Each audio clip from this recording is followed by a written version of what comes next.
بسم اللہ الرحمن الرحیم۔ حدیث پاک کا مفہوم ہے التائب من الذنب کمن لا ذنب لہ۔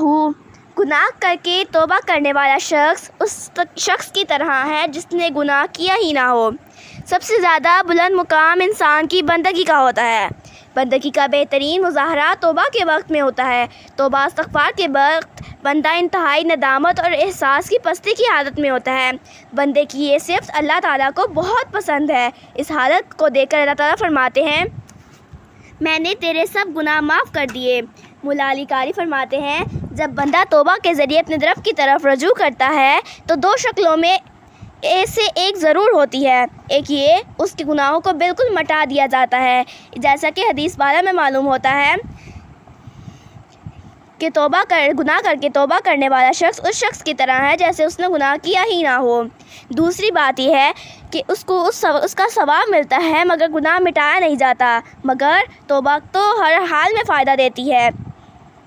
مولانا محمد منظور نعمانی دامت برکاتہم اس حدیث کے بارے میں فرماتے ہیں توبہ کرنے سے بندہ اللہ کا محبوب بن جاتا ہے، اس کے گناہ کا داغ کو بھی عموماً مٹا دیا جاتا ہے۔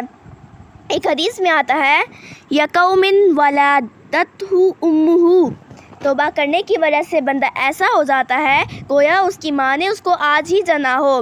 جس طرح جب ایک بچہ پیدا ہوتا ہے تو ہر گناہوں سے پاک ہوتا ہے، اسی طرح گناہ کر کے توبہ کرنے والا شخص بھی اسی طرح گناہوں سے پاک ہو جاتا ہے۔ ایک اور حدیث میں آتا ہے کہ توبہ کے بعد اللہ تعالیٰ بندے کے گناہوں کو بالکل مٹا دیتے ہیں، یہاں تک کہ قیامت کے دن اس گناہ پر گواہی دینے والا کوئی بھی نہ ہوگا۔ جیسے قیامت کے دن اگر انسان کوئی گناہ کرتا ہے تو قیامت کے دن اس کے ہاتھ، پاؤں، ناک سب گواہی دیتے ہیں، لیکن جو شخص گناہ کرنے کے بعد توبہ کر لے تو اس دن اس گناہ پر گواہی دینے والا کوئی چیز نہ ہوگی، نہ کوئی انسان، نہ کوئی عذاب۔ جزاک اللہ خیراً کثیرا۔